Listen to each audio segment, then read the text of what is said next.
بسم اللہ الرحمن الرحیم۔ السلام علیکم ورحمۃ اللہ وبرکاتہ۔ امام بخاری ریسرچ اکیڈمی سے شائع ہونے والے ہفت روزہ میگزین الجمعہ 19 جنوری 2024 مطابق 7 رجب 1445 ہجری کے مضامین کی ریکارڈنگ پیش خدمت ہے۔ الحمدللہ رب العالمین وصلی اللہ علی النبی الامی الکریم، اما بعد۔ ذکر انبیاء، قسط نمبر 62، آخری نبی حضرت محمد صلی اللہ علیہ وسلم۔ مضمون نگار مولانا محمد فرید حبیب ندوی۔ جب نبی کریم صلی اللہ علیہ وسلم نے اعلان فرما دیا کہ جنگ تبوک کے لیے روانہ ہونے والے ہیں، لہذا تیاریاں شروع کر دو، تو منافقین نے تو الٹے سیدھے بہانے بنائے، لیکن صحابہ کرام رضوان اللہ علیہم اجمعین نے تیاری میں بڑھ چڑھ کر حصہ لیا۔ مدینے کے آس پاس اور دور دراز علاقوں سے لوگ آنے لگے، فوج میں شامل ہونے لگے۔ فوج کی تیاری میں سب سے بڑی ضرورت وہ مال اور اسباب کی ہوا کرتی ہے۔ اس موقع پر صحابہ کرام نے جو مثالیں پیش کی، ان کی نظیر اور ان کی مثال دنیا کی تاریخ میں نہیں ملتی ہے۔ حضرت ابو بکر رضی اللہ عنہ نے اپنا سارا مال کل جمع پونجی لا کر آپ صلی اللہ علیہ وسلم کی خدمت میں رکھ دیا۔ آپ صلی اللہ علیہ وسلم نے ان سے پوچھا، گھر والوں کے لیے کیا چھوڑا ہے؟ تو جواب دیا، اللہ اور اس کے رسول کا نام۔ حضرت عمر رضی اللہ عنہ نے اپنی دولت کا آدھا حصہ لا کر پیش کر دیا۔ حضرت عثمان نے پہلے 200 اونٹ اور 200 اوقیہ یعنی تقریباً 29.5 کلو چاندی صدقہ کی۔ اس کے بعد 1000 دینار تقریباً 5.5 کلو سونے کے سکے آپ صلی اللہ علیہ وسلم کی خدمت میں پیش کیے۔ وہ اسی طرح صدقہ کرتے رہے حتیٰ کہ ان کے صدقے کی مقدار نقدی کے علاوہ 900 اونٹ اور 100 گھوڑے تک جا پہنچی۔ اسی طرح حضرت عبد الرحمن بن عوف رضی اللہ تعالیٰ عنہ نے بڑی مقدار میں صدقہ کیا۔ عورتوں نے بھی اپنے گلے کے ہار، کنگن، پازیب، انگوٹھیاں تک لا کر پیش کر دی۔ غرض ہر ایک نے اپنی حیثیت سے بڑھ کر صدقہ و خیرات میں حصہ لیا، بلکہ قرآن میں ذکر کیا گیا ہے کہ بہت سے مسلمانوں کے پاس خرچ کرنے کو کچھ نہ تھا تو وہ غم اور افسوس کے مارے روتے کہ ہاں کاش ہمارے پاس بھی کچھ نہیں ہے، اگر ہمارے پاس ہوتا تو ہم بھی راہ خدا میں خرچ کرتے۔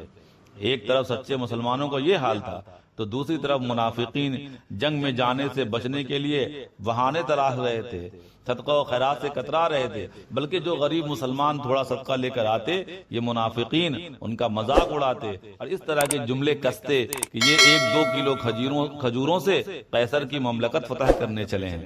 بہرحال صحابہ کرام نے جنگ کی تیاری پورے جوش و خروش سے کی۔ تقریباً 30,000 کا لشکر تیار ہو گیا۔ اس سے پہلے کبھی مسلمانوں کے پاس اتنا بڑا لشکر نہیں تھا۔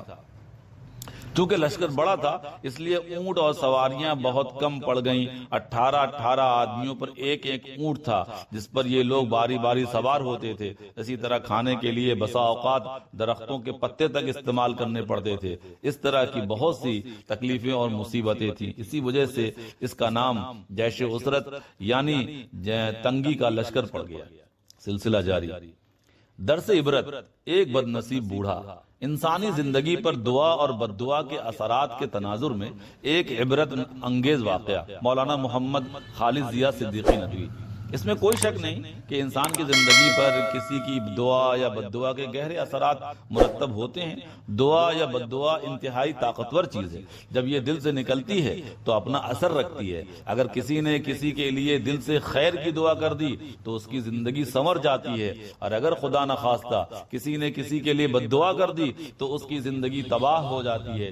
اس لیے ہماری کوشش یہ ہونی چاہیے کہ ہم دعا لینے والے بنیں، نہ کہ بد دعا لینے والے۔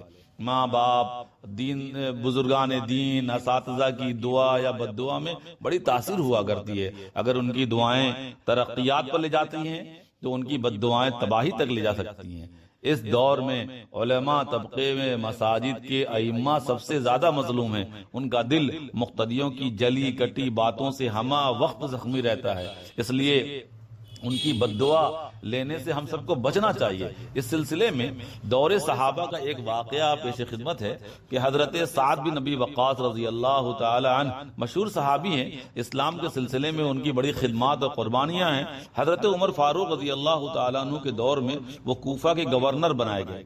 ابھی زیادہ وقت نہیں گزرا تھا کہ ان کے خلاف امیر المومنین کی بارگاہ میں یعنی حضرت عمر کی بارگاہ میں کچھ جھوٹی شکایتیں آئیں، جن میں سے ایک شکایت یہ بھی تھی کہ وہ ٹھیک سے نماز نہیں پڑھاتے ہیں۔ حضرت عمر نے جب ان کو طلب کر کے اس سلسلے میں پوچھا تو انہوں نے کہا کہ میں تو رسول اللہ صلی اللہ علیہ وسلم کے طریقے کے مطابق ہی نماز پڑھاتا ہوں۔ آپ رضی اللہ تعالیٰ عنہ نے صورتحال جاننے کے لیے حضرت سعد کے ساتھ ایک انکوائری کمیشن بھیجا۔ جب وفد نے وہاں پہنچ کر لوگوں سے تحقیق کی تو ایک شخص کو چھوڑ کر سب نے تعریف کی۔ اس شخص نے آپ پر 3 الزامات لگائے جس کی وجہ سے حضرت سعد کا دل بری طرح ٹوٹا۔ اس وقت حضرت سعد نے اس شخص کو 3 بددعائیں دی۔ نمبر 1 کہ اے اللہ، اگر یہ شخص جھوٹا اور شہرت کا طلبگار ہے تو اس کی زندگی لمبی کر دے، اور نمبر 2 کہ اس کے فقر و فاقہ میں اضافہ کر دے، نمبر 3 اس کو کسی فتنے میں مبتلا کر دے۔ حضرت سعد کی یہ تینوں بددعائیں اس کو اس طرح لگیں کہ اس کی عمر اتنی لمبی ہو گئی کہ اس کی بھویں آنکھوں پر آ گئی۔ وہ فقر و فاقہ میں ایسا مبتلا ہوا کہ اسے بھیک مانگنے کی نوبت پڑ گئی، اور فتنے میں اس طرح مبتلا ہوا کہ وہ جوان لڑکیوں کو چھیڑتا اور رسوا ہوتا تھا۔ جب لوگ کہتے کہ اس بڑھاپے میں یہ حرکت، تو وہ جواب دیتا کہ سعد کی بددعا مجھے لگ گئی۔ ڈیٹیل دیکھنا ہو تو بخاری کی یہ حدیث ہے، حدیث نمبر 755، وہاں دیکھ سکتے ہیں۔ غور کیجئے کہ امام مسجد کی بددعا انسان کی زندگی کو کیسے تباہ کر دیتی ہے۔ اس لیے ہم سب کو اپنے اماموں کی قدر کرنی چاہیے، ان کا احترام کرنا چاہیے، اور ان کی یا کسی کی بھی بددعا لینے سے ہمیں بچنا چاہیے۔ اخلاقیات، اپنے اوپر خرچ کرنے میں بھی ثواب ہے۔ مولانا محمد فرید حبیب نقوی، مال اللہ کی ایک بڑی نعمت ہے۔ یہ نعمت اللہ نے اس لیے دی ہے کہ اس کو اللہ کے بتائے ہوئے طریقوں کے مطابق خرچ کر کے ثواب حاصل کیا جائے۔ بہت سے لوگ یہ سمجھتے ہیں کہ مال خرچ کرنے کا ثواب صرف اسی وقت ملتا ہے جب انسان ضرورت مندوں پر خرچ کرے، اور اگر اپنے اوپر یا اپنے بال بچوں پر خرچ کیا جائے تو اس کا ثواب نہیں ملتا۔ تو ایسا سوچنا غلط ہے۔ اسی طرح کچھ لوگ ایسے ہوتے ہیں کہ اگر ان کا مال اپنے بال بچوں کے علاج میں یا کسی ضرورت کے کام میں خرچ ہو جائے تو وہ اس کو بوجھ سمجھتے ہیں اور پریشان ہونے لگتے ہیں۔ یہ بھی اچھی بات نہیں ہے۔ یاد رکھنا چاہیے کہ جو کچھ بھی آپ خرچ کرتے ہیں یا صدقہ و خیرات کرتے ہیں، ان سب میں سب سے زیادہ ثواب اس خرچ کرنے پر ملتا ہے جو آپ اپنی ذات پر یا اپنے بال بچوں پر کرتے ہیں۔ حضور اکرم صلی اللہ علیہ وسلم نے فرمایا، جو دینار یعنی روپے تم اپنے بال بچوں پر خرچ کرتے ہو اس کا ثواب بہت زیادہ ہے۔ مسلم 995۔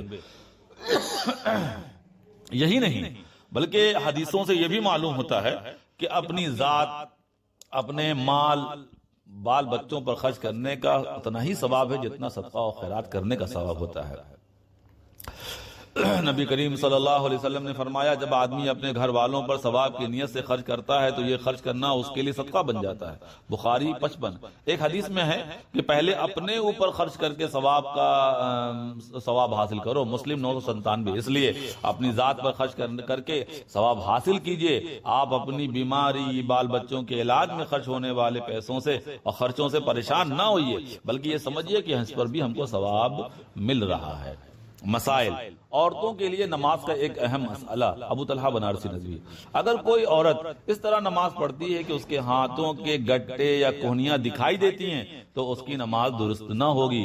دیکھنے میں آتا ہے کہ بعض عورتیں ایسے دوپٹہ اوڑھتی ہیں نماز میں کہ جب وہ کھڑی ہوتی ہیں تب تو ان کے گٹے چھپے رہتے ہیں، لیکن جب وہ رکوع یا سجدے میں جاتی ہیں تو وہ دوپٹہ چھوٹا ہونے کی وجہ سے ان کے ہاتھ کے گٹے دکھائی دینے لگتے ہیں۔